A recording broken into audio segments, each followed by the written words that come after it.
اعوذ باللہ من الشیطان الرجیم بسم اللہ الرحمن الرحیم عنہ قال قال رسول اللہ صلی اللہ علیہ وسلم العمرۃ الی العمرۃ کفارۃ لما بینہما والحج المبرور لیس له جزاء الا الجنہ متفق علیہ۔ میرے آقا نبی اکرم صلی اللہ علیہ وسلم کی ذات گرامی نے ارشاد فرمایا، ایک عمرے سے دوسرے عمرے کے درمیان جتنے بھی گناہ ہوتے ہیں اللہ تعالیٰ دوسرے عمرے کو ان گناہوں کا کفارہ بنا دیتا ہے۔ ایک عمرے سے دوسرے عمرے کے درمیان گناہوں کا کفارہ ہو جاتا ہے۔ دوسرا، آقا جی اعلیٰ نبینا علیہ الصلوۃ والسلام کی ذات گرامی نے ارشاد فرمایا، مقبول حج کا ثواب جنت کے سوا کچھ بھی نہیں۔ سبحان اللہ۔ مقبول حج کا ثواب، اور یہ روایت بخاری شریف میں بھی ہے، یہ مسلم میں بھی ہے، دونوں محدثین نے اس حدیث کو نقل کیا۔ یاد رکھیے، آج اگر آپ نارمل عمرہ کرتے ہیں تو 3 سے 4 لاکھ روپیہ آرام سے لگتا ہے۔ یہ نارمل عمرہ ہے جو تھوڑا سا دور دور مکے سے اور مدینے سے دور دور ہے، اور اگر آپ تھوڑا سا قریب قریب کا لیتے ہیں تو 6 سے 8 لاکھ روپیہ لگتا ہے ایک عمرے کا آج کی تاریخ میں۔ آپ اندازہ کیجئے، اگر آج کی تاریخ میں آپ حج کی بات کرتے ہیں تو جو نارمل حج ہے، تھوڑا دور دور رہائشوں والا اور کم سہولیات والا، تو وہ کم از کم 20 لاکھ روپے کے قریب آپ کو حج ملے گا، آپ کے اتنے لگ جائیں گے۔ اور اگر وی آئی پی حج کرنا چاہتے ہیں، قریب قریب رہائشوں والا، زیادہ سہولیات والا، تو 25 سے 30 لاکھ روپیہ آپ کا لگے گا۔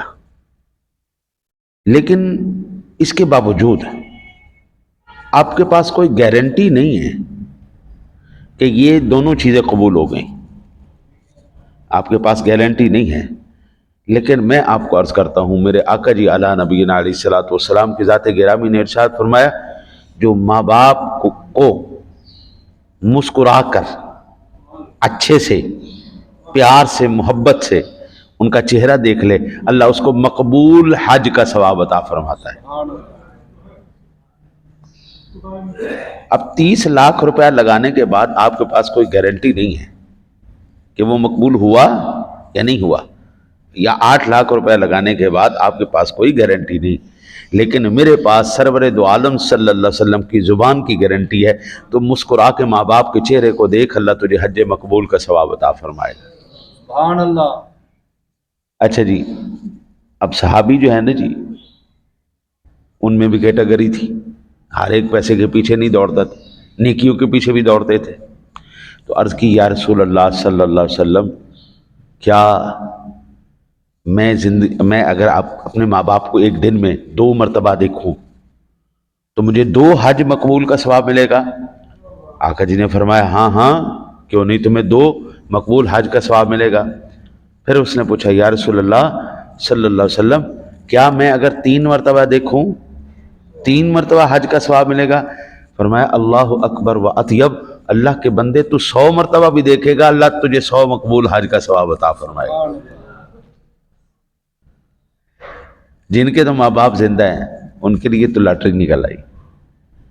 مسکراؤ، ماں باپ کو دیکھو، مسکراؤ، جتنی مرتبہ آؤ، گھر سے باہر آؤ جاؤ، جتنی مرتبہ، جن کا ایک زندہ ہے، ماں زندہ ہے یا باپ زندہ ہے، وہ ان کو ہی دیکھ کے گزارا کرتے رہیں۔ ماں کی زیارت کر لیں، باپ کی قبر پہ جا کے فاتحہ کہہ دیں، اللہ اس کو بھی مقبول حج کا ثواب عطا فرما دے گا۔ رہی بات یہ فزیکلی، تو یہ عمرہ دوسرے عمرے تک، یہ حج اسی وقت ہی کارآمد ہوگا قبلہ جب آنے کے بعد آپ کی شخصیت بدل جائے گی۔ بیت اللہ شریف اور مدینہ شریف یہ ایسی بھٹی ہے جو انسان کے اندر جو چیز ہوتی ہے نا جی، اس کو بھڑکا دیتی ہے۔ اگر وہ نیک انسان ہے، شریف انسان ہے، نمازی پرہیزگار انسان ہے، اس کی بس نہ زمانے نے گرد و غبار چڑھا دی تھی، سستی کر جاتا تھا، یہ معاملہ کر جاتا تھا، تو وہ ایمان کو بھڑکا دیتی ہے،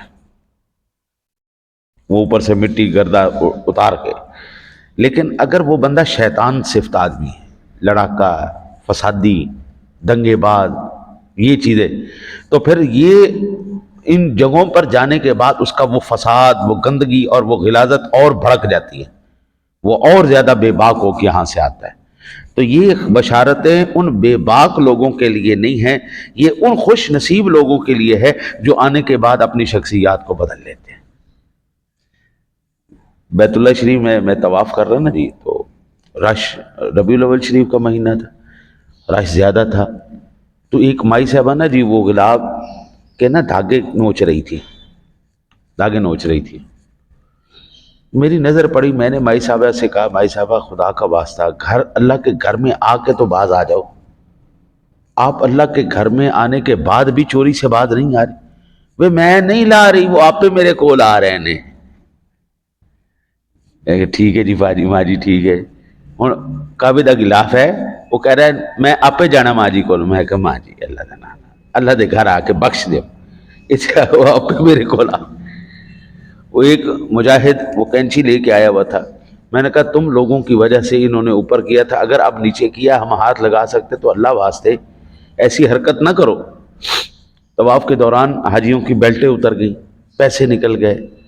اب میں سوچ رہا تھا یا اللہ، ہم تو سنتے تھے شیطان جو ہے وہ پاکستان میں ہے، دوسرے علاقوں میں ہے، لیکن یا اللہ یہاں تو بگ پیکیج ہے، بڑا پیکیج ہے، یہاں تو مرکزی شیطان تو کعبے میں بیٹھا ہوا ہے۔